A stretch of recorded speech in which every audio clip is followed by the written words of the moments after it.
GST बहुत tough हो गया है, आजकल बिजनेस करना बहुत मुश्किल हो गया है। जब भी वो परचेस करते हैं वो उन्हें कैश में करनी पड़ती है और उन्हें बेचना पड़ता है, वो उन्हें क्रेडिट पे बेचना पड़ता है। तो वर्किंग कैपिटल की बहुत बड़ी समस्या होती है एमएसएमई। अगर पैसा है तो पैसा पैसे को खींचता है, लेकिन अगर कोई आदमी है जो बिजनेस करना चाहता है, उसके पास आइडिया है, वो कैसे करे? नॉर्मल पब्लिक में सोचता हूँ जीएसटी से हमें डरना चाहिए या नहीं डरना चाहिए। कि जी कोकोनट ऑयल अगर सब्जी बनाने वाला एडिबल है तो वो 5% है, और अगर ब्यूटी प्रोडक्ट है तो 18 है। कुछ गवर्नमेंट को भी चीजें करनी चाहिए अवेयरनेस लाने के लिए लोगों में। लोग ऐसे हैं जिनको पता ही नहीं है कि हमें टैक्स पे भी करना है, हमें रजिस्ट्रेशन लेना भी है। शेयर मार्केट में जब पैसा लगाते हैं तो हम सोचते हैं 6 महीने में पैसा डबल हो जाए।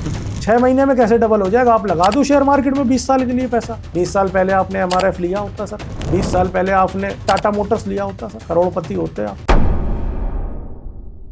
Hello guys, welcome to my YouTube channel Sumit Kumar Bari, and today we have a guest speaker CA Arpit Porwal, who is a renowned chartered accountant in practice, having office in East Delhi. Arpit sir, welcome to my channel Sumit K Bari. Hello, कैसे हो आप? बढ़िया बढ़िया बढ़िया। बहुत दिनों बाद, बहुत टाइम लेने के बाद आपने टाइम दिया। अरे बस आपने जब याद किया हम तो आपके हैं, जब आप बुलाइए तब चले आएंगे सर, ऐसी कोई बात नहीं है सर। ये मेरा फर्स्ट पॉडकास्ट है, हाँ। तो मैं चाह रहा था कि एटलीस्ट आपको बुलाऊं और आपसे थोड़ा कुछ सीखूं। हम बिल्कुल, अपने बिल्कुल। व्यूअर्स को बताने की कोशिश करें कि मतलब क्या चल रहा है मार्केट में, क्या है टैक्स का स्टेटस, क्या है, क्या जीएसटी का इम्पैक्ट है एज अ लेमैन। सही बात है। तो इसलिए मैं सोच रहा था कि हाँ। आपसे कनेक्ट करूं। चलिए ये बहुत अच्छी चीज़ है, क्योंकि हम जैसे कोई इंडिविजुअल है वो सारी जिंदगी अपनी पूरी जीवन जीता है करेक्ट और वो फिर अपनी बायोग्राफी लिखता है। आप उसने वो जीवन जीने के लिए 60 साल खर्च किए, पर वो जब अपनी बायोग्राफी लिखता है तो वो एक किताब लिखता है, वो 3 से 4 घंटे में समराइज करके अपनी पूरी जिंदगी का एक्सपीरियंस लिख देता है। करेक्ट। आप उसके सारी जिंदगी का एक्सपीरियंस 60 इयर्स का निचोड़ क्रक्स वो 4 घंटे में आप सीख सकते हो। तो सबसे हम लोगों का जो पर्पस है बताने का, ये चीज़ें बताने का, इससे क्या है कि देखिए ये ज़िंदगी बहुत छोटी है खुद से गलतियां करके सीखने की। दूसरे जो गलती करें उनके एक्सपीरियंस से हमें सीखना चाहिए। Correct correct correct. जी।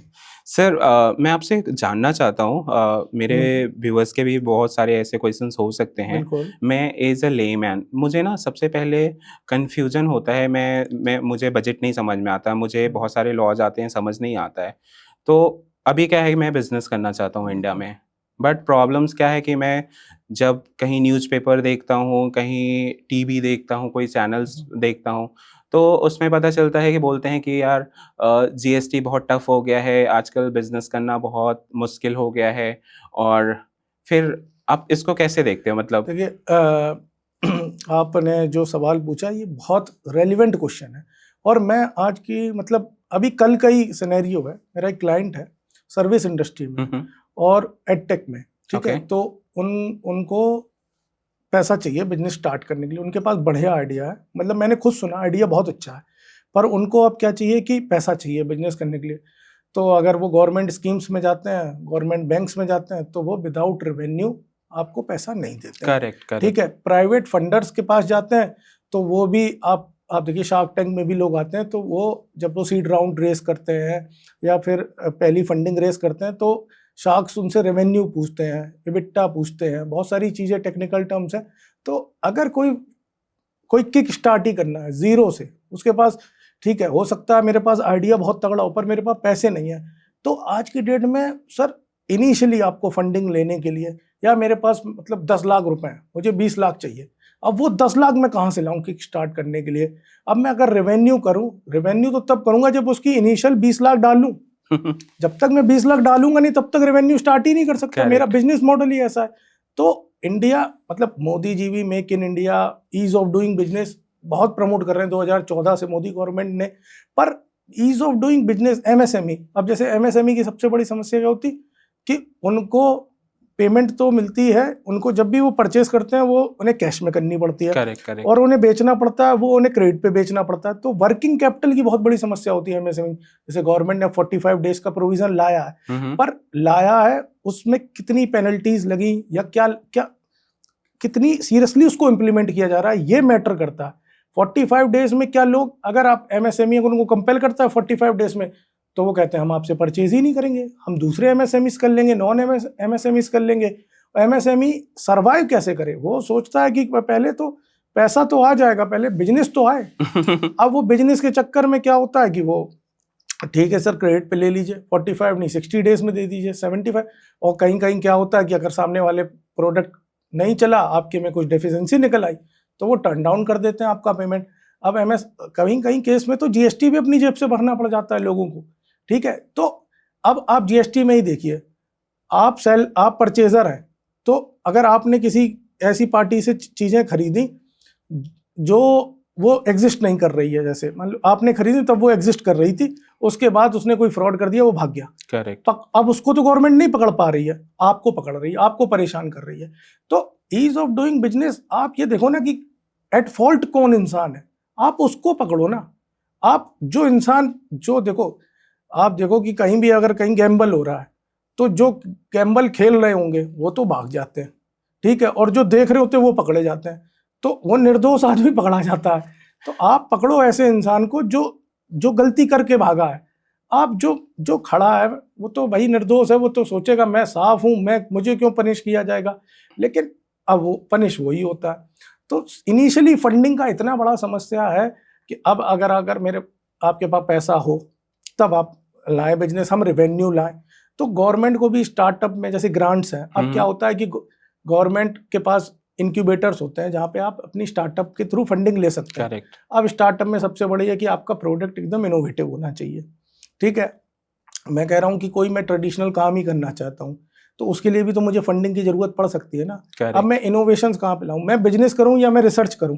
मैं साइंटिस्ट तो हूँ नहीं, मैं तो बिजनेसमैन हूँ ना, तो मैं रिसर्च कैसे करूँ? मैं तो बिजनेस करने आया हूँ ना। अब मैं इनोवेशन पहले लाऊं तो फिर तो वो काम साइंटिस्ट का है, अगर मैं उनका काम करूंगा तो मेरा काम कौन करेगा? तो अब इनोवेशन, उसके बाद क्या होता है, इनके पास फंड्स होते ही नहीं है, इनक्यूबेटर्स फाइल रिजेक्ट कर देते हैं, स्टार्टअप आइडिया कहते हैं आपका बढ़िया नहीं है। तो इनिशियली अब 20 लाख रुपए की ग्रांट मिलती है, 50 लाख का लोन मिलता है, लेकिन कितने लोगों को मिलता है? बहुत मुश्किल है। एमएसएमई लोन्स हैं, ट्रेडर को तो लोन ही नहीं देते, ठीक है। ट्रेडर को कहते हैं कि जी भैया आपको लेके आना है, आगे बेच देना। सर्विस प्रोवाइडर कहते हैं आपकी वर्किंग कैपिटल नहीं, पर हो सकता है जैसे हम ये पॉडकास्ट शूट कर रहे हैं, अब इस बिजनेस में सर्विस है, लेकिन आप देखिए इन्वेस्टमेंट क्या है, कैमरेस लगे हुए हैं, लाइटिंग है, ये स्पेस है, ठीक है, एम्प्लॉइज की सैलरी है।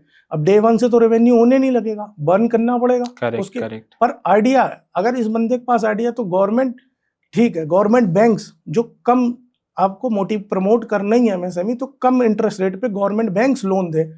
आप एक ऐसे इंक्यूबेटर सेंटर को थोड़ा स्ट्रीमलाइन किया जाए, उनके रिजेक्शंस के रीजन पूछा जाए कि आपने ये क्यों रीजन किया, उनके ऊपर भी चेक होना चाहिए कि गवर्नमेंट इसकी एक रेगुलेटरी बॉडी बनाए कि भाई साहब आपने अगर इसको रिजेक्ट किया तो क्यों किया, प्लस अगर अनलीगल सही तरीके से रिजेक्ट नहीं किया गया है तो हमें भी शिकायत करने का मौका मिलना चाहिए। करेक्ट। तो यही सारी समस्या है कि बिजनेस, आपके पास पैसा है तो बिजनेस कर ही सकते हैं। देखिए अगर पैसा है तो पैसा पैसे को खींचता है, करेक्ट। लेकिन अगर कोई आदमी है जो बिजनेस करना चाहता है, उसके पास आइडिया है, वो कैसे करे? वो उसको फंड्स की जरूरत होगी। हो सकता है हर आदमी के पास इतना पैसा नहीं हो जितना उसको जरूरत हो, तो वो बाहर से फंड्स खरीदता है, और जब वो खरीदेगा कमाएगा तब गवर्नमेंट को टैक्स भी देगा और इंडिया की इकोनॉमी में भी बूम आएगा। करेक्ट।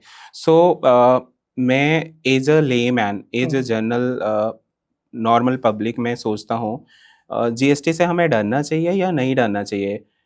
मेरा क्वेश्चन का सेंस ये है, नॉर्मली क्या होता है कि लोग दूसरों का सुन के बोलते हैं कि जीएसटी बहुत जब से जीएसटी आया है मार्केट बिल्कुल नहीं चल रहा है, जीएसटी आने से बहुत सारे कंप्लायंसेस प्रॉब्लम हुए हैं। नो डाउट कंप्लायंसेस प्रॉब्लम हुए होंगे, क्योंकि अब ऑब्वियसली न्यू एक्ट है तो होंगे, बिल्कुल।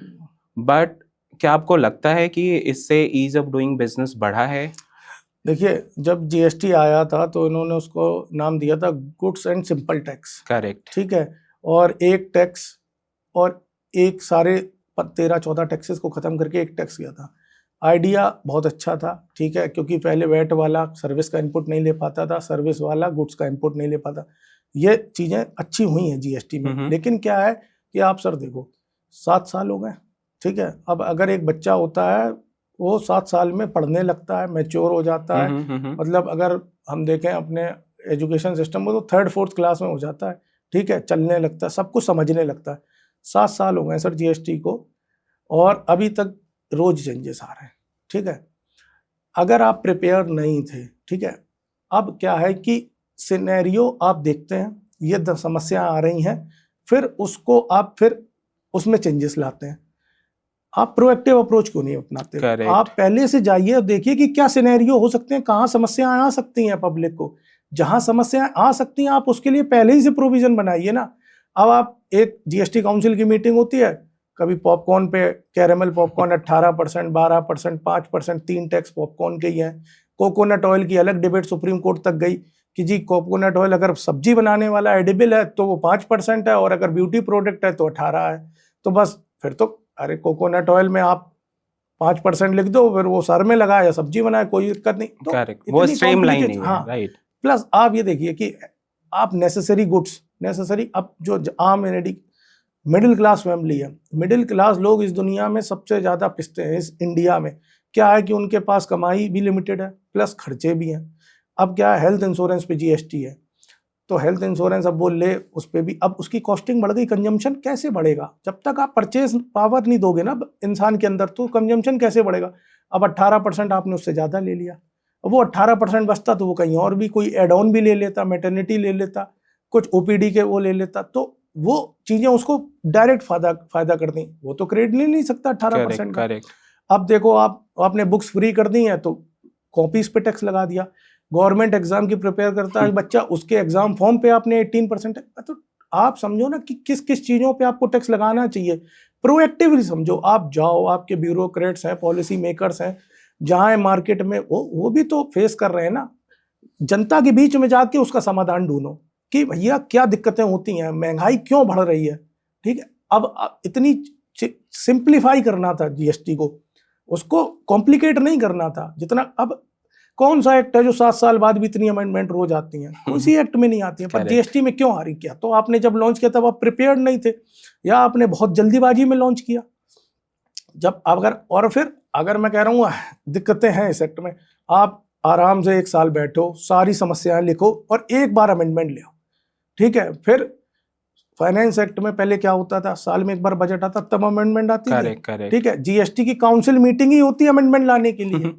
तो रोज एक अमेंडमेंट आती है। अब सरकार को समझ में नहीं आ रहा, प्रोफेशनल्स को समझ में नहीं आ रहा, बिजनेसमैन क्या करे?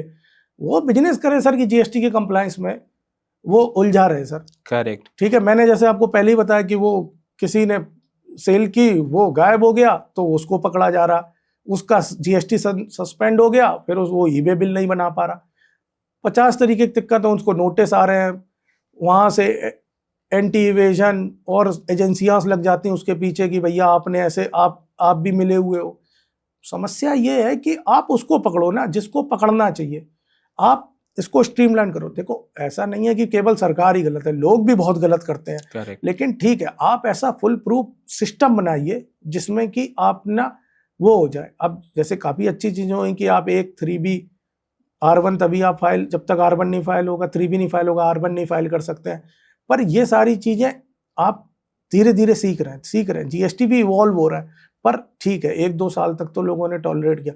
पर अगर इवॉल्व हो रहा था तो आपने 2017 में भी उन चीजों के नोटिस भेजे जब आपका सिस्टम यही नहीं था, 2A 2B का नहीं था। करेक्ट। इनपुट का तो आपने उस समय भी नोटिस भेजे, फिर आपकी भी तो गलती है ना। तो आप हल्का हाथ रखिए उस समय भी। अब लिटिगेशन में पड़ता है, वो प्रोफेशनल की भी फीस देता है, डिपार्टमेंट में भी देता है, बहुत सारी चीजें होती हैं, ठीक है, जो मतलब चल रही हैं। तो इस वजह से उसको टैक्स भी देना पड़ता है, इंटरेस्ट भी, पेनल्टी भी, एक मेंटल ट्रॉमा भी होता है। करेक्ट। अभी सर मैंने सोशल मीडियाज वगैरह पे, इंस्टाग्राम, लिंक्डइन और बहुत सारे सोशल वेबसाइट वगैरह पे देखा, अभी एक कोई नोटिस गया था एक पानी पूड़ी वाले को, जीएसटी नोटिस। तो ऐसे बहुत सारे छोटे छोटे व्यापारी, वेंडर, ट्रेडर्स हैं इंडिया में जो कि मल्टीपल यूपीआई, ऑनलाइन ट्रांजैक्शन, और वो ऐसे अपने आप को मतलब दिखाते हैं कि वो ट्रांजैक्शन उस वॉल्यूम में नहीं कर रहे हैं कि उनको जीएसटी एप्लीकेबल है। हो। वो कोशिश करते, और कितने को तो पता भी नहीं होता, बिल्कुल नहीं पता होता है कि उनके ऊपर जीएसटी लगना है नहीं लगना, वो क्या करते हैं, जैसे एक पानी पूरी वाला हो गया, छोले भटूरे वाले हो गया, टिक्की वाला हो गया, या ऐसे मोमोज वाले हो गए, वो क्या करते हैं, छोटा सा अपना रेडी लगाया और उनका डिश अच्छा है तो चल जाता है और लोग इतने संख्या में आने लगते हैं, मोस्टली यूपीआई से पेमेंट करते हैं। तो क्या उनको डरना चाहिए, छोटे छोटे व्यापारियों को डरना चाहिए, क्योंकि डिजिटल इंडिया हो गया है, ऑलमोस्ट सब लोग यूपीआई, सबके पास फोन है, सब डिजिटाइज हो चुका है, तो सब लोग ऑनलाइन पैसे शिफ्ट करते हैं, बट उनको उनको उनको क्या ही पता टैक्स के बारे में, क्योंकि वो पढ़े लिखे नहीं होते हैं। तो आजकल यह सिस्टम, ये सिस्टम है कि सबके पास इंटरनेट है, ठीक है, हर आदमी रील देखता है। अब जैसे हम और आप पॉडकास्ट बना रहे हैं, इसमें जो बातें कहेंगे वो उन तक भी शायद वो रील पहुंच जाए, ठीक है, तो उस उनको अवेयरनेस होगी। कुछ गवर्नमेंट को भी चीजें करनी चाहिए अवेयरनेस लाने के लिए लोगों में, ठीक है। ट्रैफिक रूल्स हैं, कॉन्स्टिट्यूशनल राइट्स हैं, जीएसटी लॉ, इनकम टैक्स हैं, जो बेसिक चीजें हैं, इनको ड्राइव चलानी चाहिए। जैसे जागो ग्राहक जागो, अब जैसे गवर्नमेंट म्यूचुअल फंड के लिए चलाती है, म्यूचुअल फंड सही है, ऐसे ही अब आपको जीएसटी कितने हैं, जैसे बहुत सारी ड्राइव्स चलती भी हैं, करेक्ट, रेडियोस पे ऐड आते हैं, टीवीज पे ऐड आते हैं, जिससे कि अवेयरनेस हो लोगों पे, लोग समझें कि हाँ हमें इस लिमिट के बाद जीएसटी लेना चाहिए। हर किसी को अपनी इनकम का आइडिया होता है, टर्नओवर का आइडिया होता है। अब जैसे आपने पानी पूरी वाली बात कही, बहुत सारे Indian food, FMCG sector, Indian food, ये जो स्टॉल्स वाला सेक्टर बहुत अनऑर्गेनाइज्ड है। उस पर डे आपकी 2000-5000 की सेल हो रही है, 365 से मल्टीप्लाई करिए तो काफी वॉल्यूम है। अब लोगों को पता ही नहीं चलता कितना हो गया। अब ये है कि देखिए, जैसे लिमिट है, सर्विस के केस में 20 लाख पे आपको जीएसटी लेना, और गुड्स के केस में 40 लाख पे। कुछ कैटेगरी ए स्टेट्स हैं, कुछ कैटेगरी बी है, लिमिट्स अलग अलग है, ये वाइस वर्सा 20 और 10 भी है कुछ कैटेगरी बी स्टेट्स में। अब उनको क्या पता क्या कैटेगरी है, क्या कैटेगरी है। जैसे दिल्ली में है तो वो कैटेगरी ए में आती है, वहां गुड्स पे 40 लाख है। अब 40 लाख उसका, जैसे तमिलनाडु में आपने बताया नोटिस आया, तो वो उसने यूपीआई पे 40 लाख का ट्रांजैक्शन किया। अब उसे यही पता ही नहीं था कि वो मुझे, अब ये क्या है कि फूड रेस्टोरेंट है, 5% टैक्स है। अब ठीक है, वो फिर जीएसटी रजिस्ट्रेशन ले, तो उसको नोटिस भेजा, अब वो जाएगा, ठीक है, अब काउंसिल से बात करेगा किसी से, वो अपना जीएसटी रजिस्ट्रेशन लेगा, उस नोटिस का रिप्लाई देगा। पर अगर मैं कहता हूँ हर संडे नुक्कड़ नाटक होते हैं, एड्स होते हैं, ठीक है, जैसे आप होर्डिंग्स लगती हैं मेट्रोस के नीचे, वहां पे आप कमर्शियलाइजेशन करते हैं, वहां पे आप लिख दें कि 20 लाख से ऊपर अगर आप सर्विस बेचते हैं तो आपको जीएसटी लेना। वो आते जाते लोग पढ़ेंगे, न्यूज़पेपर्स पढ़ते हैं लोग, ठीक है। तो ऐसे अवेयरनेस फैलाई जा सकती है, छोटे छोटे क्लॉजेस के बारे में बताया जा सकता है, बेसिक चीजें, रजिस्ट्रेशन है, ये बेसिक है, इनकम टैक्स है, बेसिक है, क्योंकि रील्स पे गवर्नमेंट भी रील्स बना सकती है, गवर्नमेंट भी वीडियोस बना सकती है। करेक्ट। आजकल इंटरनेट ऐसी चीज है, यूट्यूब इतना बड़ा स्कूल बन चुका है कि आपको कुछ भी सीखना आप यूट्यूब से सीख सकते हैं। करेक्ट, ठीक है, आपको किसी स्कूल में जाने की जरूरत नहीं है। तो गवर्नमेंट अवेयरनेस फैला सकती है। अब उसको नोटिस देने की जगह, अब चलो ये एक इंस्टेंट हुआ, फिर उसके बाद आपने नोटिस दे दिया, क्या आपने उस एरिया के पानी पूरीज या वहां पे और स्टेट्स ने ये इनिशिएटिव लिया कि एक अवेयरनेस प्रोग्राम बनाए, चाहे समोसा उनको खिला दिए, वो आ जाएंगे। जिस दिन उनका एक मार्केट है, वहाँ ट्रेड एसोसिएशन होते हैं मार्केट में, आप वहाँ बात करिए, हफ्ते में एक दिन सबका मार्केट बंद होता है, आप वहाँ पे एक पंडाल लगाइए, मीटिंग अरेंज करिए, ठीक है, वहाँ पे आपके 4 जीएसटी ऑफिसर आए, वो अवेयरनेस फैलाएं, ठीक है। आप अगर गवर्नमेंट ऑफिसर्स नहीं कर सकते, आप ये आउटसोर्स कर दीजिए। करेक्ट, हम जैसे लोग हैं, हम लोग अवेयरनेस दे देंगे, ठीक है। तो उससे क्या होगा, तो उनको भी पता चलेगा। वो आजकल हर कोई चाहता है वाइट में इनकम हो, हर कोई चाहता है यूपीआई से क्या हुआ, उसकी इनकम वाइट हो गई। करेक्ट, पर उसको पता ही नहीं है कि हमें किस किस एक्ट में लेना चाहिए प्रोविजन, किस किस एक्ट में। अब वो नोटिस आया, वो परेशान होगा। इवन तो उस मुझे सॉरी डिस्टर्ब कर रहा हूँ, इवन उनको ये भी नहीं पता चलता है कि हमें रिटर्न फाइल करना चाहिए, रिटर्न होता क्या है। छोटे वेंडर्स को तो ये भी नहीं पता होता है कि रिटर्न होता क्या है। इनकम टैक्स हमें आधे से ज्यादा लोगों को इनकम टैक्स की रिटर्न की तब याद आती जब वो लोन लेने जाते हैं या वो, हाँ, क्योंकि लोन में बैंक सबसे पहले आपसे आईटीआर मांगते हैं। हाँ जी, तो उन्हें बहुत से ऐसे लोग हैं जो बहुत, आप देखिए इंडिया में केवल 8 करोड़ लोग इनकम टैक्स रिटर्न फाइल करते हैं, जिसमें मात्र 3 करोड़ लोग ही आईटीआर टैक्स पे करते हैं। करेक्ट। अब 140-45 करोड़ की जनसंख्या में आपको क्या लगता है कि केवल 8 करोड़ लोगों की इनकम 5 लाख से ऊपर होगी? नहीं, मुझे लगता है 7-8% एटलीस्ट 5 लाख भी नहीं, बल्कि 2.5 लाख की लिमिट है। बेसिक एग्जम्पशन लिमिट के ऊपर हो तो आपको आईटीआर फाइल करनी होती है, 5 लाख तक टैक्स नहीं है। अब नए फाइनेंस इस साल से वो 12 लाख हो जाएगी। करेक्ट। तो न्यू टैक्स रिजीम में अब ऐसा तो है नहीं कि 2.5 लाख रुपए से ज्यादा मात्र 8 लेकिन लोगों को अब वो कहते हैं जी हमें तो इनकम है ही नहीं, हमें तो कोई पूछता ही नहीं है, तो हम क्यों फिर टैक्स मुझे दें? लगता है टोटल पॉपुलेशन का अप्रोक्स 10%, इंडिया के पॉपुलेशन के 10% के अराउंड लोग ऐसे हैं जिनको पता ही नहीं है कि हमें टैक्स पे भी करना है, हमें रजिस्ट्रेशन लेना भी है, क्योंकि उनका 10% थॉट से प्रोसेस भी यही होता है ज्यादा कि है अभी सर, तक तो ना कोई नोटिस आया ना कोई पूछता है, तो दैट वे बस चल रहा है। 10% से भी ज्यादा है सर। देखिए 8 करोड़ 140 करोड़ में 132 करोड़, मतलब 114% हुआ 1%, 14 करोड़ लेके 14 करोड़ 10% हुआ, करेक्ट। और 14 का आधा कर दो 7 7। करोड़ 5% हुआ, तो 5% लोग ही इनकम टैक्स रिटर्न भरते हैं, ठीक है। करेक्ट। 5 से थोड़ा सा ज्यादा 8 करोड़ लोग, अब 5% भरते हैं, तो 95% लोग रिटर्न ही नहीं भरते हैं। अब इसमें से और कुछ लोग जानबूझ के नहीं भरते हैं, कुछ लोगों को पता ही नहीं है भरनी है, ठीक है। आप आदिवासी लोग हैं, ठीक है, और भी एरियाज हैं, रूरल एरिया में जमींदार हैं, किसान हैं, चलो एग्रीकल्चर इनकम एग्जेम्प्ट है, करेक्ट। ठीक है। उसके अलावा भी लोग वो आड़त पे जाके माल बेच रहे हैं, ठीक है, कच्चे का व्यापार होता है, तो वहाँ लेकिन अवेयरनेस ही नहीं है। करेक्ट। क्योंकि वो समझते हैं ये पढ़ने लिखने वाली चीज है, हम क्यों पढ़ें। अरे बाजार है, वहां पे एक वहां पे एडवर्टीजमेंट लगाओ, नुक्कड़ नाटक होते हैं, एक लाउड स्पीकर से अनाउंस करवा दो, कैंप लगते थे पहले बैठ के मैं जिस टाउन से आता हूँ वहां पे बैठ रजिस्ट्रेशन का कैंप लगता था, तो बहुत लोग करवाते थे। उनको अवेयर करो दुकान दुकान पे जाके कि भैया कैंप ये है, ये आपका कितना टर्नओवर है, उनसे आप फ्रेंडली पूछो, आप करवाओ। सर देखो सर, एक मैंने वीडियो देखी थी कि एक आदमी बिना हेलमेट के बाइक चला रहा, तो उसको रोक के उसका चालान काट दो या उसको हेलमेट दे दो, वहीं चालान मत काटो, उतने रुपए का हेलमेट दे दो, करेक्ट, ठीक है, तो वो दोबारा हेलमेट पहन के निकलेगा। आपने चालान काट दिया, अब उससे क्या हुआ, आपके पास पैसे आ गए, पर उसकी सेफ्टी का क्या है। करेक्ट। तो आप जाओ, उनको नोटिस देने के बजाय आप उनसे पूछो कि सर इतनी इम्प्लीकेशन आपसे ये फायदे होंगे, कल को आप उन्हें बताओ जीएसटी रजिस्ट्रेशन से आपका टर्नओवर एकदम गवर्नमेंट की नजर में आएगा, इससे आपको लोन मिलेगा। तब जब वो जब लोन देने जाते हैं उन्हें 3 साल की आईटीआर मांगी जाती है, अब वो कहते हैं आज 3 साल की आईटीआर भर दो, हम भर देते हैं, फिर वो बैंक कहता है जी आज ही आपने लोन लेने के लिए आईटीआर भरी, करेक्ट, ये आपकी डेली प्रैक्टिस होती तो लोन मिल जाता, पर करेक्ट, आपने आईटीआर भरी है लोन लेने के लिए, तो बैंक भी नहीं देता, करेक्ट, क्योंकि उन्हें अवेयरनेस नहीं होती। करेक्ट। अब हम लोग सर क्या है कि डोर टू डोर नहीं जाते, ना हमारे पास रिसोर्सेज हैं, ना हमारे पास फंड्स हैं। सब आदमी को हमसे जो कनेक्ट हो सकता है हम उसे कर सकते हैं। मेरे फोन में 4000 कॉन्टेक्ट है, मैं एक स्टेटस लगाता हूँ 400 लोग देखते हैं, करेक्ट, पर गवर्नमेंट के पास 140 करोड़ का डाटा है, करेक्ट, गवर्नमेंट के पास फंड्स है, मींस भी है पहुंचने के लिए, वहां तक करेक्ट, पहुंच करेक्ट। सकते हैं सर। आप मुझे सर ये बताओ कि नॉर्मली क्या होता है कि जो छोटे व्यापारी होते हैं और खास करके रेडी वाले या फिर छोटे-छोटे दुकानदार, जी वो चाहते हैं कि मैं ठीक है कुछ जीएसटी में या इनकम टैक्स में एडवाइज़री ले लूँ, बट उनको कहीं न कहीं मुझे लगता है डर सा फ़ील होता है कि मैं किसी सीए के पास, किसी क्वालिफ़ाइड पर्सन के पास कैसे जाऊँ?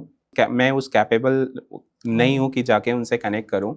या फिर आप क्या एडवाइस करोगे उनको कि किससे कंसल्ट करना चाहिए? मतलब देखो वो सीए के पास नहीं जा सकते तो किसके पास जाना चाहिए या सीए के पास ही जाना चाहिए? देखो सर, हम लोग पढ़े, हम लोगों ने एक पढ़ाई लिखाई पूरी की, हमने एक डिग्री ली। करेक्ट, अब हमने सोसाइटी के रिसोर्सेज यूज़ करे।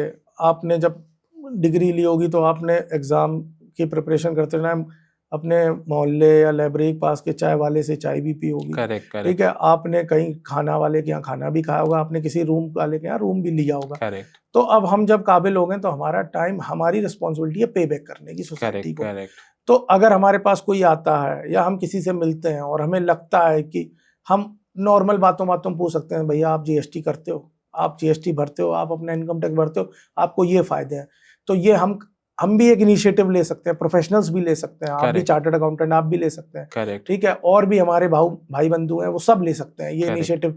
बात करके शायद लोग कंफर्टेबल हो जाए, ठीक है। आप अपना मोबाइल, आपको क्लाइंट भी मिल सकता है इससे, आप अपना मोबाइल से ही कराने के, उसको बताओ सर जीएसटी लेने से ये फायदा है, आप अपना एडवर्टीजमेंट भी करो, सर मैं चार्टर्ड अकाउंटेंट हूँ, ये है, ठीक है।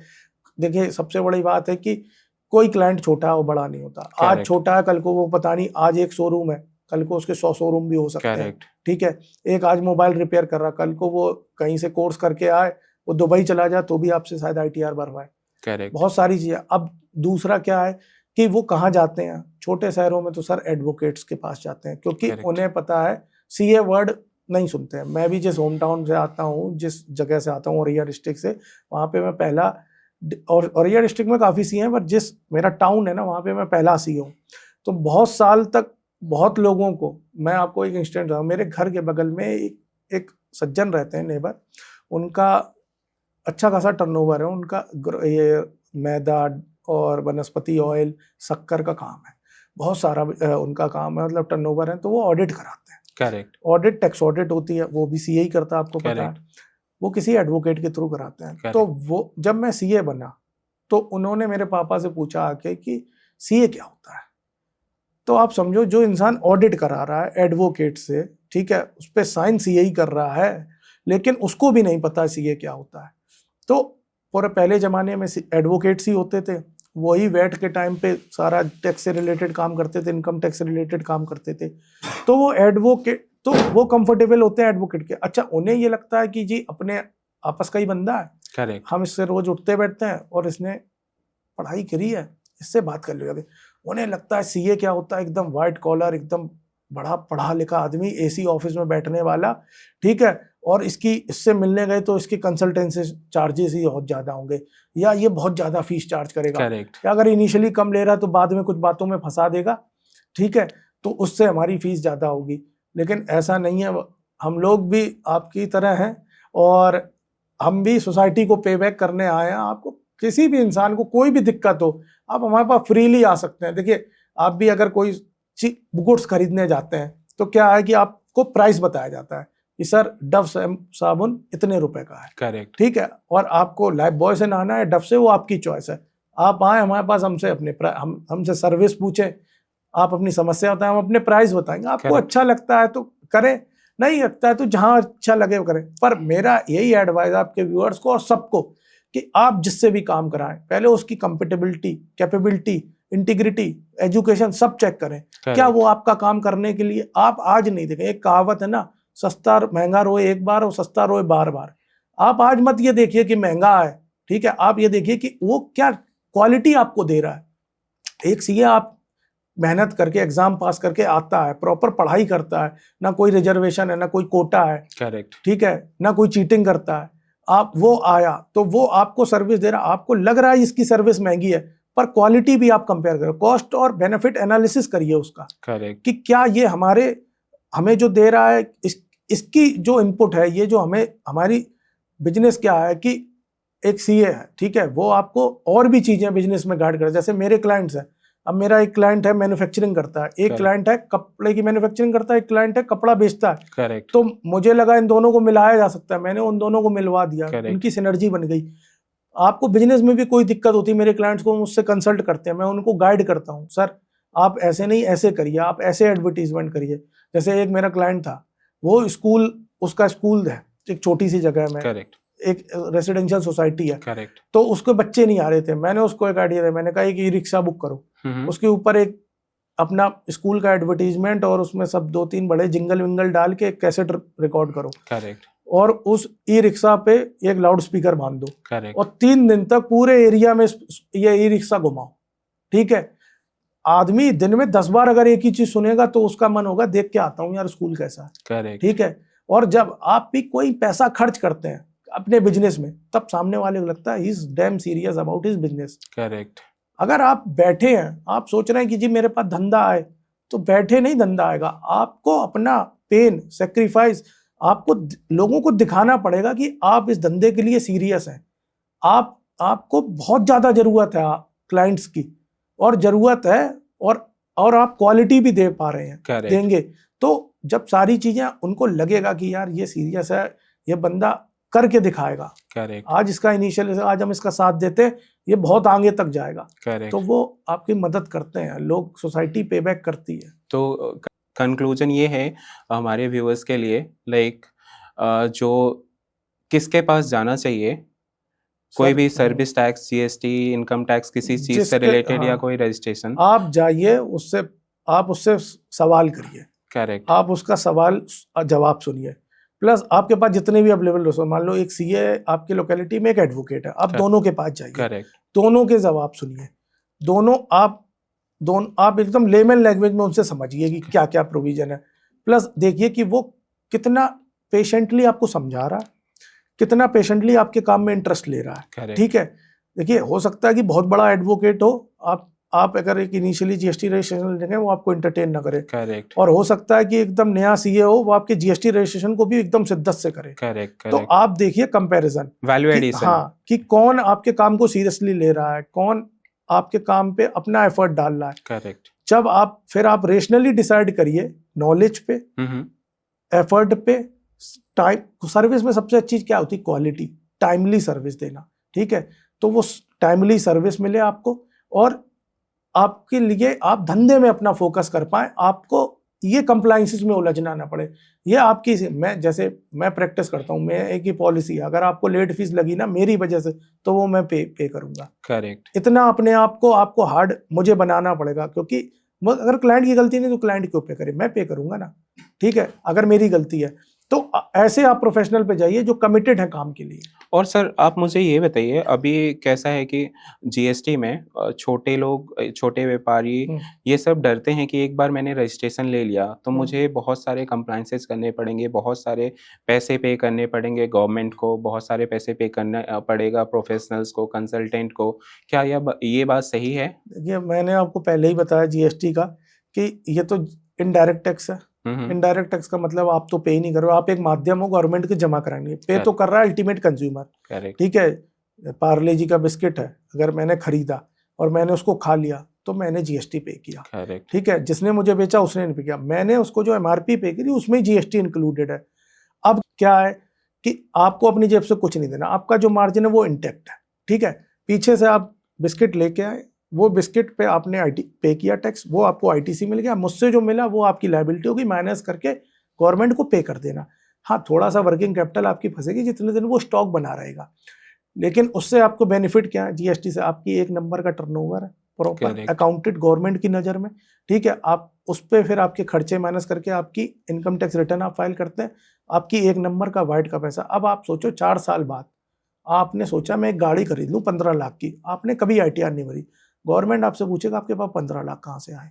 ठीक है, चलो 15 लाख ठीक है, आपने 2 लाख डाउन पेमेंट कर दिया और लोन ले लिया, आपने 1 करोड़ का घर खरीदना, 1 करोड़ के घर में आप 40 लाख की डाउन पेमेंट कर रहे हो, 40 लाख रुपए आपके पास कहाँ से आए? आपके पास सोर्स ऑफ इनकम क्या? अगर आपने पिछले 20 सालों से 2-2, 3-3 लाख, 4 लाख रुपए एवरेज की आईटीआर भर रखी होगी, तो आप कहोगे सर 4 लाख रुपए हर साल में कमाता हूँ, 10 साल मैंने 20 साल कमाए। ठीक है, मैं हर साल 50,000 भी सेविंग करता था, 20 साल मैंने सेविंग की, 10 लाख रुपए मुझे इसमें आए। मेरी वाइफ भी कमाती है। ठीक है, 10 लाख उसके हैं, 20 लाख हम दोनों ने मिलके, 10 लाख मेरे पापा जी ने हमें उधार दिया या गिफ्ट दिया। ठीक है, 10 लाख मेरे माता जी ने दिया या मेरे कोई रिलेटिव ने दिया, चाचा। 40 लाख मुझे यहाँ से आए, वो भी आईटीआर भर रहे होंगे, वो भी शो कर पाएंगे, तो 40 लाख मेरा वाइट का ऐसे है। 60 लाख रुपए मैंने लोन लिया। तो आपको जीएसटी ये सब से डरना नहीं है। आप अच्छा काउंसिल, आप अच्छा प्रोफेशनल हायर करो, उसको फीस दो, आप अपना बिजनेस करो। लॉ में क्या, आपको बिल काटने, आपको बिल संभाल के रखने हैं।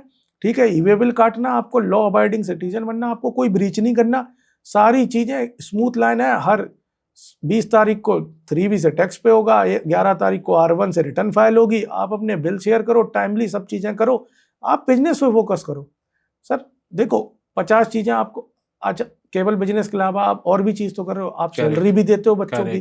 ठीक है, अपने एम्प्लॉयज की, आप इलेक्ट्रिसिटी बिल भी देते हो, इलेक्ट्रिसिटी बिल लेने के लिए मीटर का कनेक्शन करवाने भी जाते हो, शॉप का रेंट एग्रीमेंट भी तो करवाते हो। तो वो चीजें आप कर सकते हो। तो जीएसटी भी आपके बिजनेस के लिए एकदम जरूरी है। सांस लेना जैसे जरूरी है, वैसे ही आपको लॉ की कंप्लायंसेस पूरी करनी भी जरूरी है बिजनेस के लिए। अगर मैं कह रहा हूँ आपने जीएसटी नहीं लिया, 2 ऑफिसर आ गए आपकी दुकान पे, भाई साहब बिल दिखाना, आपने बिल दिखाए, उन्होंने आपका स्टॉक देखा जी 40 लाख रुपए का स्टॉक है, मतलब आप एट ए टाइम 40 लाख रुपए का स्टॉक रखे हो, तो आपका टर्नओवर तो 1 करोड़ होगा। करेक्ट। तो वो आपसे उनका आपने जीएसटी क्यों नहीं लिया? आपके पसीने छूटने लगेंगे। करेक्ट। और सर बहुत सारे केसेस ऐसे देखा है मैंने कि किसी को नोटिस आया जी, उनको पता भी नहीं होता, क्योंकि उनको मैटर नहीं करता कि किस सेक्शन में आया, क्या आया, बस नोटिस आया। तो नोटिस सुनते ही वो बहुत पागल हो जाते हैं। तो क्या उन्हें डरना चाहिए नोटिस से, या उनको टाइम टू टाइम कंप्लायंस करना चाहिए, किसी प्रोफेशनल के पास जाके कनेक्ट करके एडवाइजरी लेके उस नोटिस के अगेंस्ट में रिप्लाई प्रिपेयर करके फाइल करना चाहिए और कंप्लाई करना मैं चाहिए? अपने क्लाइंटों से एक ही बात कहता हूँ कि नोटिस तो सर मुकेश अंबानी को भी आ सकता है, करेक्ट। ठीक है। आप सारी कंप्लायंसेस सब चीजें पूरी करिए, लेकिन नोटिस तो सरकार, नोटिस क्या है, सरकार आपसे सवाल पूछ रही है। करेक्ट। सवाल पूछना कोई गलत काम नहीं है। आप सरकार को कोई चीज लगी जिसपे उसको एक्सप्लेनेशन चाहिए, करेक्ट। तो उन्होंने भाई आपको नोटिस भेजा कि भाई साहब अपनी किताबें लेके आओ, बुक्स ऑफ अकाउंट्स लेके आओ, अपने बिल लेके आओ, ठीक है। आपने अगर सही सब कर रखा, आपको डरना नहीं है। आपको जाना है अपने अभी अपने काउंसिल के पास, अपने सीए के पास, अपने एडवोकेट के पास, सर ये नोटिस आया, ये मेरे डॉक्यूमेंट्स हैं, आप जाइए। आप देखिए, आपने कोई भी काम ऐसा करिए, आप कुछ भी काम, नोटिस किसी को भी, पर आपके पास उसका जवाब होना चाहिए। करेक्ट। अगर आपके पास जवाब है तो कोई डरने की जरूरत नहीं। नोटिस सर इस दुनिया में किसी को भी आ सकता है। आप 1 रुपए की चोरी नहीं करिए, आप 1 रुपए के गलत काम नहीं करिए। नोट देखिए, आप अगर रोड पे जा रहे हैं, आपने कोई रेड लाइट जब नहीं करी, क्या पुलिस को अधिकार है ना आपकी गाड़ी रोक के आपकी डिग्गी चेक करने का? करेक्ट। ठीक है, आपकी गाड़ी सर्च करने का Correct. अधिकार है, तो Correct. आप उसको रोक नहीं सकते ना कि आपने कुछ गलती नहीं करी। Right. तो ऐसी नोटिस है, आपके पास आया, आपने देखा कि हाँ जी ये नोटिस है, हमने कोई गलती नहीं कर रखी, हम कागज लेके पहुंच गए। गवर्नमेंट ऑफिसर चेक करेगा, सब सेटिस्फाइड, वो satisfy, government satisfied, department satisfy, आपका आपको एनओसी मिल गई, आपको ऑर्डर मिल गया, आप फिर अपने काम में करने लगे। डरना उन्हें है जो सर गलत कर रहे हैं। करेक्ट। और देखिए इंडिया में सर आपको अभी कभी भी कोई भी नोटिस आता है, आपको डरने, अगर आपने गलत नहीं किया तो डरना नहीं है, और आपने गलत किया तो आपको डरना पहले ही चाहिए, गलत करने से पहले। अब नोटिस आ गया तो उसके रिपरकशंस आपको झेलने पड़ेंगे, ठीक है। पर अब उसके लिए आप अपने काउंसिल के पास जाइए, अपने सीए के पास जाइए, वो आपका ड्राफ्ट रिप्लाई तैयार करेगा, आप उसको प्रेजेंट करिए और ठीक है अपना केस लड़िए, मेरिट पे आप जीतेंगे सर। अगर आपने गलती नहीं की है तो डरने की कोई जरूरत नहीं है सर। करेक्ट। और सर आप थोड़ा सा इसको एक्सप्लेन करिए, जैसे हम मार्केट में सुनते हैं या टीवी चैनल बहुत सारे एपिसोड वगैरह में देखते हैं, बोलते हैं जीएसटी का, इनकम टैक्स का रेड पड़ गया किसी के पास, तो रेड एक्चुअल में होता क्या है? देखिए रेड आपने मूवीज में बहुत देखी होगी, बहुत ही कम लोग होंगे जिन्होंने लाइव रेड देखी होगी। करेक्ट। तो रेड, मैं सीधी भाषा में बताऊं कि सुबह सुबह आप उठे और आपका गेट किसी ने खटखटाया, और गेट खटखटाया, आपने जब गेट खोल के देखा तो बाहर 4 आदमी खड़े हैं ऑफिसर, और उनके साथ 4 पुलिस वाले, समझो आपके यहाँ रेड पड़ गई। अब रेड क्या होती है? रेड क्या है कि एक सर्च होता है, ठीक है। अब गवर्नमेंट रेड करने के लिए 2-3 चीजें उन्हें होती हैं, जैसे कि इंफॉर्मेशन मिलती है डिपार्टमेंट को। अब इंफॉर्मेशन क्या होती है कि डिपार्टमेंट अपने ही सॉफ्टवेयर्स और अपनी हाई वैल्यू ट्रांजैक्शन, आपकी आईटीआरस, आपके बुक्स ऑफ अकाउंट रिटर्न से निकाल लेती है अपने सोर्स से। हाँ, उनके सोर्स, उन्हें लगता है ये आदमी की चीजें सस्पिशियस है, Correct. तो वो उस पर फिर और एविडेंस कलेक्ट करती है, मटेरियल। जब उन्हें लगता है कि जी ये पक्का हो गया, Correct. तब वो फिर एक प्लान तैयार करते हैं, और वो देखते हैं कि इसको पहले नोटिस भेजना चाहिए। Correct. अब जैसे उन्हें पता चला आपने 2017 में घर खरीदा, Correct. अब घर खरीदा और आपने वो, तब आप आईटीआर भी नहीं भरते थे, Correct. तो अब घर खरीदा, उन्हें पक्का पता है, तो वो रेड नहीं करेंगे घर पे। अब वो क्या करेंगे, आपको नोटिस भेजेंगे और पूछेंगे कि आपने घर कहाँ से खरीदा। Correct. अब रेड कब करते हैं? अच्छा, एक तरीका तो ये हो गया कि उन्होंने इन्फॉर्मेशन निकाली। दूसरा तरीका ये हो गया कि आपका कोई रिलेटिव, दोस्त, जो आप उसको पता चल जाए कि आपके पास कुछ काला धन है, तो वो जाके डिपार्टमेंट को बता दे। अब वो डिपार्टमेंट को जब बताता है जाके, तो डिपार्टमेंट उसकी बात पे भरोसा नहीं करता। डिपार्टमेंट फिर उस लीड को फॉलो करता है और वहां से वो इन्फॉर्मेशन कलेक्ट करना शुरू करता है। जब वो लीड को फॉलो करके इन्फॉर्मेशन, जब वो डिपार्टमेंट कन्विंस हो जाता है, तब वो उस पर फिर रेड के लिए जाता। और तीसरा सोर्स है कि आपने कुछ ऐसी काम ऐसे कर दिए जो आप उनकी नज़र में आ गए। जैसे आपने देखा होगा कि आपने अपने बेटे की शादी में 100 करोड़ खर्च कर दिए। करेक्ट। ठीक है, आपने गोवा में एकदम एक कसिनो और वहाँ पे रेव पार्टी कर रहे हो आप। करेक्ट। या आपने कोई आइलैंड पे जाके एक टापू खरीद लिया, तो आपने कोई ऐसा काम कर दिया जिससे उन्हें पता चल गया, तो वो फिर आपके ऊपर। अब रेड क्या है कि वो ऑफिसर होते हैं, ऑफिसर आते हैं, उनके पास पुलिस वाले भी होते हैं। अब जब रेड होती है तो सबसे पहला ना तो कोई घर का आदमी बाहर जाता है जो अंदर है, और ना ही अंदर से कोई बाहर आ पाता है। करेक्ट। और फिर अब जैसे आपने देखा होगा मूवीज की, वो गद्दे फाड़ने शुरू कर देते हैं, अलमारी तोड़नी शुरू कर देते हैं। देखिए, अगर आप रेड वालों जो भी ऑफिसर हैं उनके साथ कोऑपरेट कर रहे हैं, करेक्ट। तो अगर उन्होंने कहा जी ये अलमारी है आपकी, इसको खोलो, आपने चाबी दे दी, खुल गई, तो वो नहीं तोड़ेंगे। अगर आपने कहा चाबी नहीं है इसकी, ये 100 साल से खुली नहीं है, तो वो तोड़ेंगे। उन्होंने कहा जी गद्दा खोल के दिखाइए मुझे, आपने गद्दा फाड़ के एक दिखा दिया, तो वो कोऑपरेट करते हैं। और अगर आपने नहीं किया तो वो भैया तोड़ा फोड़ी करते हैं। ठीक है, अब ऐसा भी है।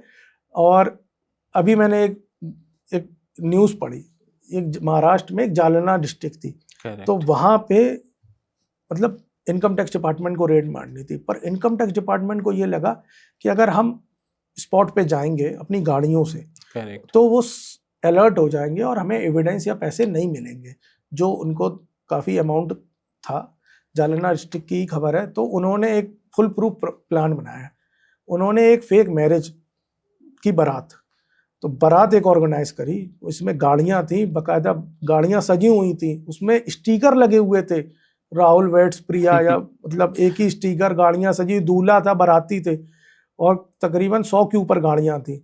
और वो गाड़ियां गईं और उन्होंने प्रॉपर उसको बारात दिखाया, सबको ऐसा लगा कि हाँ बारात जा रही है। वो गाड़ियां जाके फिर वहाँ पे उन्होंने रेड मारी उस बंदे के यहाँ, और उन्होंने अपना पूरा जो भी जिनको इन्फॉर्मेशन थी उतना पैसा रिकवर किया। तो ये भी तिकड़म लगाने पड़ते हैं इनकम टैक्स डिपार्टमेंट को कि पैसा रिकवर करने से पहले उन्हें लगता है कि अगर कहीं भी डॉक्यूमेंट मिसप्लेस कर सकता है आदमी, पैसा गायब कर सकता है, वो अलर्ट हो जाएगा। तो इस केस में गवर्नमेंट ये भी एक क्रिएटिव प्लान था, इनकम टैक्स का इनिशिएटिव था, अच्छा किया। तो ऐसे रेड पड़ती है भैया। रेड में यही है कि पंचनामा, फिर आपका जो भी सीज हुआ, ठीक है, एक सर्च होता है वहाँ पे, वो देखते हैं, सर्च के बाद उन्हें अगर मटेरियल चीज़ें मिलती हैं, अनअकाउंटेड मनी मिलता है, तो वो उसको सीज कर लेते हैं, पंचनामा बनता है, उसमें फिर जो पर्सन रेड लीड कर रहा है उसके साइन होते हैं, वो 2 विटनेस के भी साइन होते हैं। उसके अलावा फिर कभी कभी ये भी होता है, फिर इनकम टैक्स को क्या है कि आपने वैसे 200 करोड़ आपके यहाँ किसी भी बंदे के यहाँ रिसीव हुए, तो उन्होंने कहा है 30% आप टैक्स दे दो, 60 करोड़ 140 करोड़ आपका एक नंबर। अब वो तो इनकम टैक्स का रोल खत्म हो गया। अब जैसे ही 200 करोड़ हुए, मतलब इनकम टैक्स का रोल तो इनकम पे ही है, राइट। अब जैसे ही 200 करोड़ पता चला, तो आपके पास क्या आई, सीबीआई एक्टिव हो गई, ईडी एक्टिव हो गई, मनी लॉन्ड्रिंग, अगर आपने कहीं बाहर से पैसा कमाया तो मनी लॉन्ड्रिंग एक्टिव हो गई, और नारकोटिक्स अगर स्मगलिंग वगैरह है तो ये पुलिस एक्टिव हो गई। तो इनकम टैक्स का रोल इतना होता है रेड में कि भैया उन्हें टैक्स वसूली करनी होती है, लेकिन उसके रिपरकशंस ये होते हैं कि और जो ये डिपार्टमेंट्स हैं, गवर्नमेंट एजेंसीज हैं, वो एक्टिव हो जाती है। करेक्ट। सर, मेरा एक क्वेश्चन है जो मोस्टली व्यूअर्स के होंगे कि हमें रिटर्न फाइल करना चाहिए वॉलेंटरली। मानो मेरा कोई इनकम नहीं है, या मुझे लग रहा है कि मुझे फ्यूचर में कभी इनकम हो सकता है, तो वॉलेंटरली इवन नील टैक्स का रिटर्न फाइल करना चाहिए? सर देखो, कुछ लोग ना इन्फ्लेट कर देते हैं, जैसे अभी 12 लाख रुपए की टैक्स रिजीम में कोई टैक्स नहीं है, तो मीम्स चल रहे थे कि अब लोगों की इंडिया में इनकम 7 लाख से 12 लाख हो गई। करेक्ट। ठीक है, पर इनकम छुपाने पे भी आपको नोटिस आ सकता है, और इनकम ज्यादा दिखाने पे भी नोटिस आ सकता है। करेक्ट। ठीक है, अब आपको सच्चाई से, ईमानदारी से अपनी रिटर्न भरनी चाहिए। वॉलेंट्री आपको लगता है कि जी मैं आज 1 लाख रुपए साल का कमाता हूँ, आप 1 लाख की रिटर्न भरो। ठीक है, इनकम टैक्स डिपार्टमेंट को कोई दिक्कत नहीं है, ना कोई फीस लेती है इनकम टैक्स डिपार्टमेंट रिटर्न भरने की। जैसे आरओसी में फॉर्म फाइल करने की फीस होती है, इनकम टैक्स में कोई फीस नहीं। आप 1 लाख भरो, आप सच्चाई और ईमानदारी से अपनी रिटर्न भरो, जो इनकम है वो दिखाओ। आप ऐसा नहीं है कि आपकी इनकम है 2 लाख, आप उसको 12 लाख दिखा रहे हो। आप 12 लाख दिखा रहे हो, 3 साल तक आपने 36 लाख दिखा दिया इनकम, फिर आप बैंक में गए, आपने लोन लिया, फिर आपने डिफॉल्ट किया, और डिफॉल्ट करने के बाद फिर आपकी वो रिटर्न स्क्रूटनी में आई कि जी कैसे भर दिया आपने, आपकी तो इतनी इनकम थी नहीं। तो गलत चीज कोई नहीं करनी।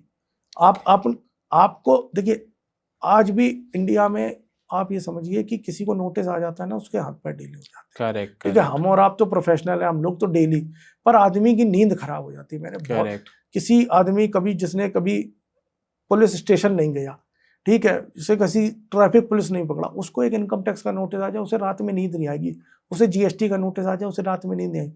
तो आप ऐसे काम ही मत करो, ठीक है। अगर आपने काम कोई गलत नहीं कर रखा, नोटिस आ जाए, आप शांति से सो, आप उसका जवाब दो, अच्छा एडवोकेट, अच्छा सीए हायर करो, जवाब दो और आप बच जाओगे, ठीक है।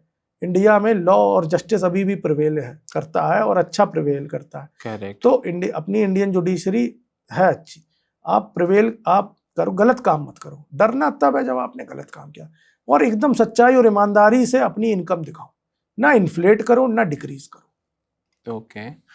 और सर आप मुझे ये बताओ, इंडिया में कोई बिजनेस करना चाहता है तो उसको आपके प्रैक्टिकल एक्सपीरियंस के हिसाब से क्या क्या मेजर चैलेंजेस फेस करना पड़ता है?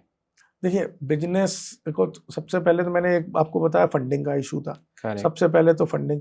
दूसरा क्या होता है कि सर, जैसे एक बहुत छोटी सी चीज बताता हूँ, करंट अकाउंट खुलवाना है। मुझे बिजनेस करना है।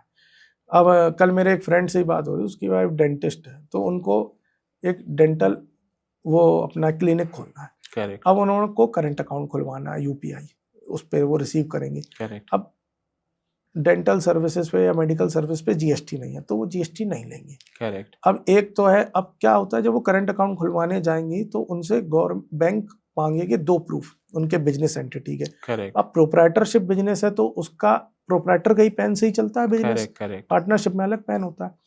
तो अब उनको 2 प्रूफ क्या लेके आने पड़ेंगे? जैसे आप मेरे पास आए तो मैं, एक तो एमएसएमई हो गया, करेक्ट। दूसरा मोस्ट ऑफ द केसेस में बैंक कंपेल करते हैं आप जीएसटी लाओ, ठीक है। करेक्ट। करेक्ट। लेकिन जीएसटी है भी नहीं तो मैं क्यों हाँ, लूं, मैं applicable ही क्यों, नहीं तो मैं जरूरत फिर ही क्यों क्या है? रिटर्न भरूं, मैं एक सरकार को क्यों दूं? अगर जैसे कुछ लोग कहते हैं सर 20 लाख तक जीएसटी नहीं है, मैं जीएसटी रजिस्ट्रेशन 2 लाख पे ही ले रहा हूं, तो Correct. क्या फिर मुझे 20 लाख की एग्जम्पशन मिलेगी? नहीं मिलेगी सर।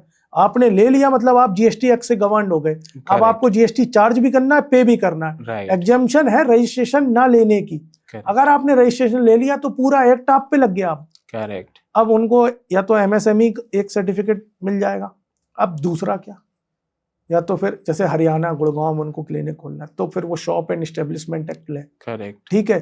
फिर आप समझो इंडिया में ना आपको करंट अकाउंट बिजनेस के खुलवाने के लिए भी बहुत दिक्कतें हैं।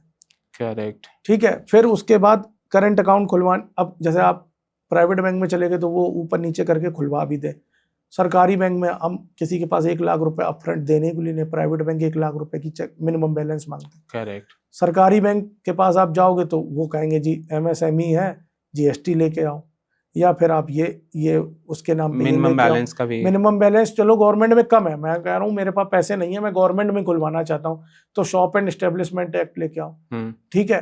अब मैं कह रहा हूँ एक एमएसएमई आपका हो गया, आप उसकी फोटोग्राफ्स ले लो, जो एंटिटी है करेक्ट। उसका करंट अकाउंट ले लो, प्लस करंट ही अकाउंट तो खुल रहा है सर, लोन थोड़ी ले रहा, उसमें पैसे ही तो आएगा। करेक्ट। उससे कोई फ्रॉड तो नहीं हो सकता करंट अकाउंट से। ठीक है। तो ये चीजें, अब देखो एक फंडिंग का हो गया, एक मैंने अकाउंट खुलने की समस्या बताई आपको जो फेस होती है लोगों को। तीसरी क्या है कि सर अब जैसे हर एक सेक्टर के अलग अलग लाइसेंस है। ठीक है। अब जैसे दिल्ली में है, आपको कार वॉशिंग का एक शोरूम खोलना है, करेक्ट। तो आपको एमसीडी का लाइसेंस लेना हो, क्योंकि आप वाटर यूज कर रहे हो। ठीक है। पॉल्यूशन डिपार्टमेंट, जैसे फूड लाइसेंस लेना है, फसाई आपको राइट। तो आपको वहां पे वाटर वो चलो चीजें अच्छी हैं, लेकिन मैं ये कह रहा हूं कि एक ऐसा कोई रजिस्ट्रेशन होना मतलब चाहिए, सिंगल विंडो होनी चाहिए Correct, जहां पे हम एक बार अप्लाई करें, वहां पे हमसे कागज मांगे जाए, हम सारे कागज दें और उसके बाद हमारा रजिस्ट्रेशन आ जाए। जो कि हमें अभी अलग अलग डिपार्टमेंट, अब फसाई के लिए गए तो वहां पे क्या है कि जी आप वाटर टेस्ट रिपोर्ट लेके आओ। ठीक है। आप बिजनेस लेआउट प्लान लेके आओ। ठीक है। प्लस वहां विजिट भी होती है, सारी चीजें होती हैं। तो अब फसाई के लिए अलग जाएं, जीएसटी के लिए अलग जाएं, उसके बाद फिर अमेजोन और इस पे आपका जोमेटो स्विगी पे अलग रजिस्ट्रेशन करें। ठीक है। फिर shop and establishment, labour law, professional tax, आप देखिए कितनी कॉम्प्लिकेशंस है टैक्सेस में। ठीक है। इसको स्ट्रीमलाइन किया जा सकता है। सिंगल विंडो है कि जी एक जगह आप अप्लाई करो, आपको सारे फिटनेस, जैसे गाड़ी की फिटनेस होती है ना, ऐसे ही आपको सारे फिटनेस टेस्ट पास करने पड़ेंगे और आपको सारे रजिस्ट्रेशन मिल जाएंगे। आपको एक ऐसा जैसे आधार आया, करेक्ट। ऐसे ही बिजनेस का भी एक वो होना चाहिए, भैया ये अगर आपके पास सर्टिफिकेट है तो आपको और कुछ लेने की जरूरत नहीं है, आपने सारी मर्ज कर दी है। या फिर ऐसा करा जा सकता है, जैसे हम कंपनी रजिस्टर करते हैं तो पहले सिंपल सिंपल क्या होता था, नेम अप्रूवल होता था, देन हम कंपनी इनकॉर्पोरेशन के लिए अप्लाई करते थे। फिर ओवर द पीरियड क्या हुआ कि आप पीएफ, ईएसआई और जीएसटी आप सेम फॉर्म के थ्रू आप होने- अप्लाई कर अब सकते हो। सबसे बड़ी बात क्या इसमें ऐसा होना, नहीं हो सकता, गवर्नमेंट ऐसा नहीं ठीक सोचता है, कि जो सिंगल विंडो वाला स्कीम है वो एक ही फॉर्म के अंदर वो ऑप्शंस इम्बेड कर दे, हाँ सो दैट क्या हो कि कोई पर्सन अपनी कंपनी इनकॉर्पोरेट करता है या जो भी बिजनेस करना चाहता है, वो फॉर्म्स फिलअप के टाइम पे वो चीज सेलेक्ट करे सेलेक्ट करे। और हाँ, ऑटोमेटिक सबसे बड़ी बात कंप्लायंस हो जाए। आपने एकदम बहुत अच्छा पॉइंट बताया।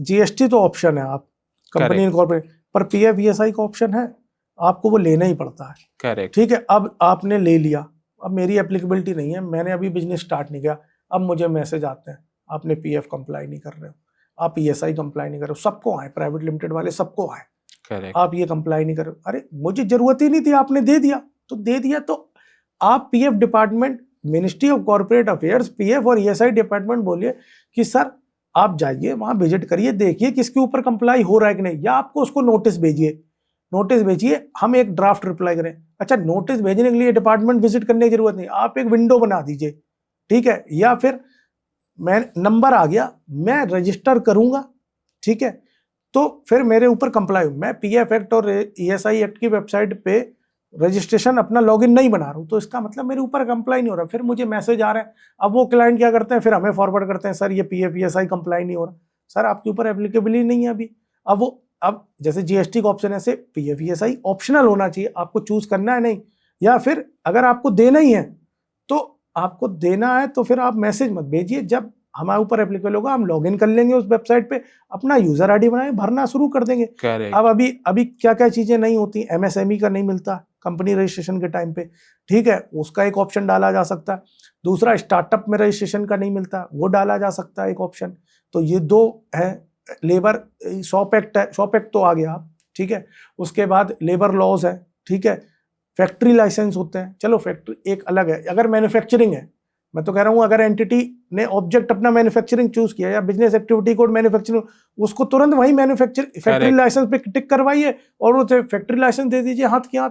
करेक्ट, करेक्ट, तो ये इससे बिजनेस, अब वो अलग से एक जाता है फैक्ट्री लाइसेंस लिए, फिर वो सारे डॉक्यूमेंट लेता है और वो फिर अपने काउंसिल को देता है, वो फिर अपने डॉक्यूमेंट प्रिपेयर करता है, अलग फीस पे करता है।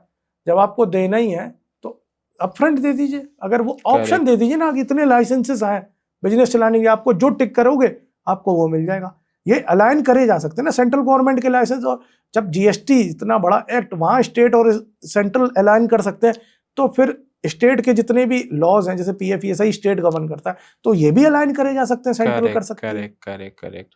सर आप मुझे ये बताओ, अभी तो हो गया बहुत सारे registration, GST, income tax rate, अभी सेविंग्स के बारे में बात कर लेते हैं बिल्कुल।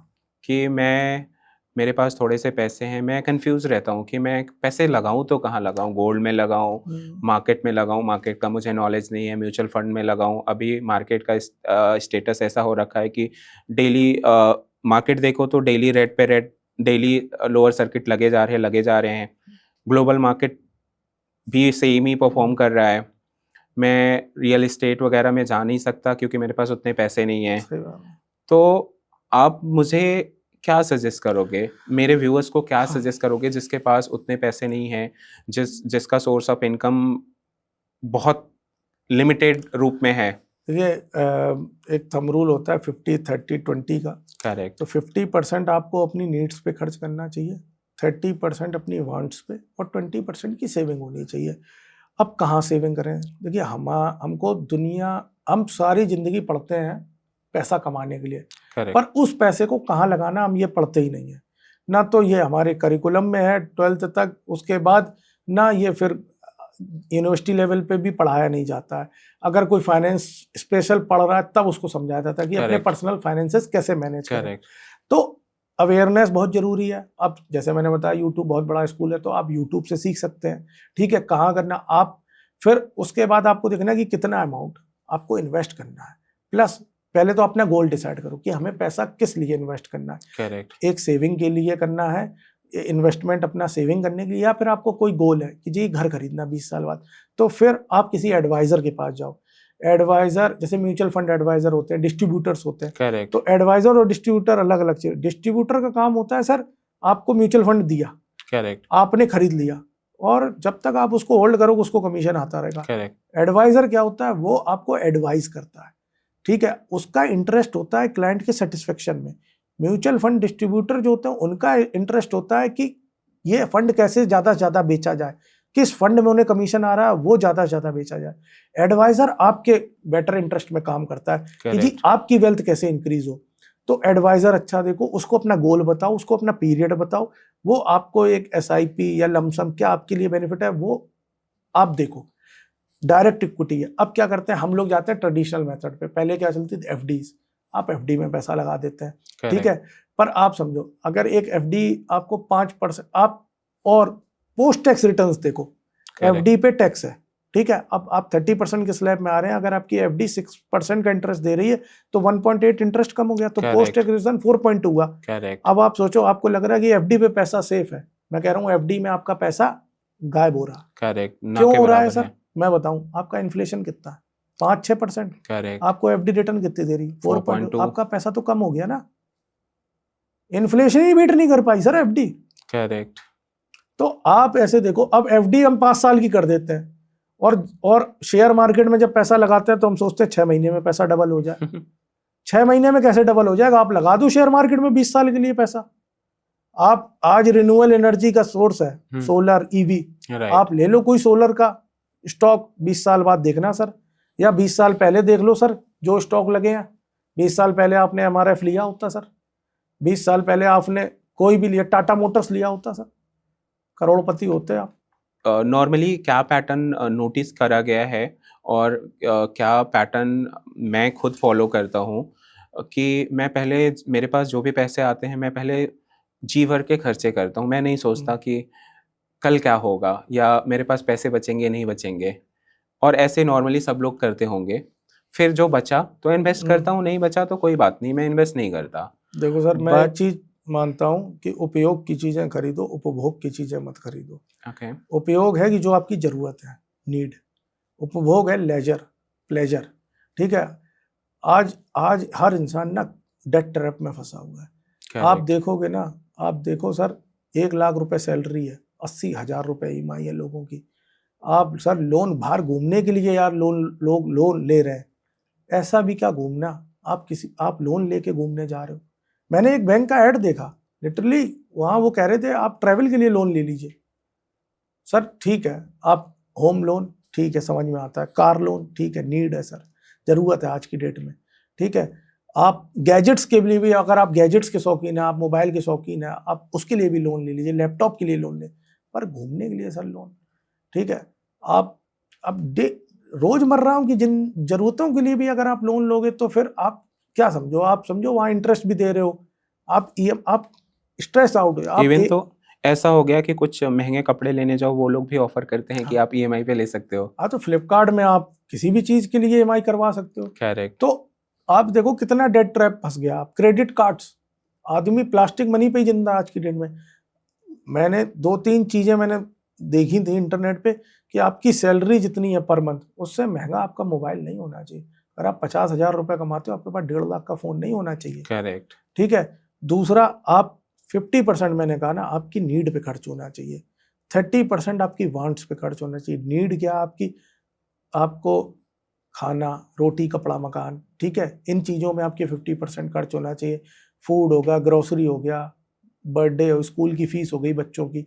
वांट क्या है जी, आपका घूमना फिरना, ठीक है, इमरजेंसी फंड्स हो गए, आपको गिफ्ट करना है, एनिवर्सरी पे गिफ्ट करना है, बर्थडेज पे गिफ्ट करना है, ठीक है, वो होना चाहिए। फिर और 20% आपकी सेविंग होनी चाहिए कम से कम, मिनिमम, ठीक है। फिर आप अब आप कहते हो जी 10,000 रुपए वाले की 20% जो कमा रहा वो तो 10,000 ही नहीं खर्च कर पा रहा, तो 2,000 रुपए वो सेव करे। मैं आपको बताता हूँ, मैं आर्टिकलशिप में था और मैं जिस फॉर्म में काम करता वहाँ म्यूचुअल फंड का भी काम होता था। मैं 100 रुपए पर मंथ की एक SIP करता था, 200 रुपए की। पहले 100 रुपए की भी SIP होती है, फिर 200 की। आप बिलीव मानो, मैंने उस फंड से 2 बार 10,000 रुपए विड्रॉ किए, 200 रुपए हर महीने डाल के। आप शुरुआत तो करो सर, 100 रुपए से करो सर। आपको इन्वेस्टिंग चस्का है सर, आप लगोगे ना जब पैसा बढ़ता है। मैं एक चीज बोलता हूँ, आप अमीर मालूम है तब बनते हो जब आप सो रहे हो, आप काम ना कर रहे हो, तब आप कमा रहे हो। मतलब कोई पैसिव हाँ, सोर्स ऑफ इनकम हो पैसिव ऐसा। Source of income. आप अपने एक्टिव सोर्स पे मेहनत करो और वो पैसा मेहनत करके एक्टिव, आप अपने आप को इतना काबिल बनाओ कि आप एक्टिव सोर्स में बहुत ज्यादा पैसा कमाओ और वो पैसा आप पैसिव सोर्स में लगाओ। आप जब सो रहे हो ना तब भी आप कमा रहे हो। जैसे कोई आदमी रेंट पे घर देता है, वो सो भी रहा है तो भी कमा रहा है। करेक्ट। हम लोग काम कर रहे हैं तब कमाते हैं। अगर आप बिना काम करे ही कमा रहे हो तब आप अमीर बन चुके हो सर। ओके सर, मेरा लास्ट क्वेश्चन, स्पेशली आजकल के जो जेनजी लोग जनरेशन है, वो लोग क्या करते हैं कि आजकल जॉब पे फोकस करते हैं या फिर स्टार्टअप वगैरह पे फोकस करते हैं। मेरा क्वेश्चन ये है कि उन लोगों को कंसिडर करके हमें बिजनेस करना चाहिए या फिर जॉब करना चाहिए? सर सबसे बड़ी बात है, आपका जो मन करे वो करना चाहिए। देखिए, अगर आप मुझसे कहिए कि यहाँ से लक्ष्मी नगर चले जाओ, मेरा मन नहीं है तो मैं जाऊंगा ही नहीं, ठीक है। और अगर आपका मन होगा ना तो वो काम आप बहुत शिद्दत से करोगे, ठीक है। और अगर आपको उसमें रिजल्ट भी नहीं आया तो भी आप लगे रहोगे और आपको गिल्ट नहीं होगा कि आपने ट्राई नहीं किया। तो अगर आपका मन है किसी भी चीज का करने का, हर आदमी का, पढ़ने का भी मन हो सर पढ़ना चाहिए, खाना बनाने का मन हो बनाना चाहिए। इस दुनिया, आपको अपनी जीवन में कभी गिल्ट नहीं करना चाहिए कि यार मैं ये चीज नहीं कर पाया। आपका जो मन करे करना चाहिए। आप ये मत देखो मेरे पास फंड नहीं है, रिसोर्सेज नहीं है, मेरे पास क्लाइंट नहीं है, ठीक है, सब आ जाते हैं सर, आप करो तो। सर आप देखोगे सर, एक छोटे से मार्केट में 2 पानी पूरी वाले हैं, एक की पानी पूरी लाइन लग के बिक रही, एक की नहीं बिक रही। क्या उसकी शिद्दत है सर, उसका मन है, वो हार्ट एंड सोल सब कुछ अपना उस, तो काम कोई छोटा बड़ा नहीं होता। आप करो सर मेहनत, जो मन है ना। आप लोग आप आसपास गए कि यार वो एक पानी पूरी वाला वो लगाता है सर, आपका हर आदमी के दिमाग पे, मुंह पे, जवान पे नाम होना चाहिए। तो जो आपका मन है वो करो, ठीक है, सबसे पहली बात। अब आप देखो कि अगर आपका मन बिजनेस करने का है तो आप एनालाइज करो। बिजनेस करने से पहले आप पहले देखो उसकी नॉलेज लो, ठीक है। मुझे जैसे हम सीए बने, हमने पढ़ाई करी, हमने फिर प्रैक्टिस करी, तो हमने प्रैक्टिस भी अपने ट्रेनिंग में नॉलेज ली कैसे प्रैक्टिस करी जाती है। तो हम उस ट्रेनिंग के दौरान अपने एक्सपीरियंस यूज करके तब प्रैक्टिस में आए। करेक्ट। आपको अगर मान लो बिजनेस करना है, जैसे आपको बेडशीट का बिजनेस करना, आपको लॉजिस्टिक में जाना, तो आप जाओ। जैसे आज मैं अभी एक वीडियो देख रहा था, एक ओनियन एक्सपोर्ट के बिजनेस के बारे में बताया, तो उस आदमी ने बताया कि कैसे उसने ओनियन एक्सपोर्ट का, वो गया नासिक बहुत बड़ा हब है ओनियन एक्सपोर्ट का। तो वहां नासिक गया, वहां पे उसने प्रोक्योरमेंट देखा, सॉर्टिंग देखी, कैसे क्या उसने समय लगाया, इन्वेस्ट किया अपने आप को, सॉर्टिंग देखी कैसे का, फिर उसने सप्लायर अपने उनके साथ मीटिंग करी, ठीक है। वहां उसने सप्लायर देखे, सप्लायर लॉक किए कि जी हाँ आप सप्लाई करेंगे, हाँ करेंगे। फिर उसने बायर ढूंढे, बायर भी उसने ढूंढने का तरीका था कि वो गया एग्जीबिशंस में, ट्रेड फेयर्स में, वहां पे उसे इंटरनेशनल लोग मिले, इंडोनेशिया से भी लोग मिले, मलेशिया से लोग मिले, उन्होंने उनके साथ मीटिंग की, डील क्लोज करी, फिर उसने शिपमेंट किया, ठीक है। 50% एडवांस, 50% बिल ऑफ लेडिंग पे। तो आप करो तो सर, आप आइडिया, जाओ मार्केट में, उतरोगे नहीं तब तक आपको पता ही नहीं होगा। जब तक कहते हैं ना कि आप नदी में उतरोगे नहीं, आपको पता नहीं चले कितनी गहरी है। तो जब तक आप उतरोगे नहीं तब तक आपको पता ही नहीं चलेगा। आप जाओ तो ढूंढो, हसल करो सर। जब तक आप हसल नहीं करोगे तब तक वो यूनिवर्स भी अपनी एनर्जी फिर आपके पास चैनलाइज करेगा कि ये बंदा सीरियस है। जब तक आप कोशिश नहीं करोगे, आप कोशिश नहीं करोगे, वो कहे कोशिश करने वालों की कभी हार नहीं होती। और एक इसमें मैं पहले भी एक लाइन बोली कि नौकरी ऐसी होनी चाहिए जो काम पे जाने का मन करे, और घर ऐसा होना चाहिए जो वापस आने का मन करे। क्या बात है सर, धन्यवाद। थैंक यू सुमित जी, आपने ये प्लेटफॉर्म, मैं आपको थैंक यू बोलता हूँ ये प्लेटफॉर्म प्रोवाइड करने के लिए। और मैं सब व्यूअर से यही रिक्वेस्ट करूंगा कि ऐसे ही प्यार बनाए रखें सुमित जी के चैनल पे, और आगे इनका और ऐसे लोगों को और बुला सकें। आप लोग इनके चैनल को लाइक सब्सक्राइब करें और प्यार बनाए। हम लोग मोटिवेट होते हैं इन चीज़ों से, आपको एक अवेयरनेस है, आप लोगों के एक्सपीरियंस, मैंने जैसे स्टार्टिंग में बताया कि मैंने आज दिन तक जितना कुछ सीखा आपको एक घंटे के पॉडकास्ट में बताने की कोशिश करी। और भी किसी चीज़ पे आपको कुछ भी है तो आप कमेंट सेक्शन में बता सकते हैं। जरूर। थैंक यू सर, वेलकम जी, नमस्ते। वेलकम।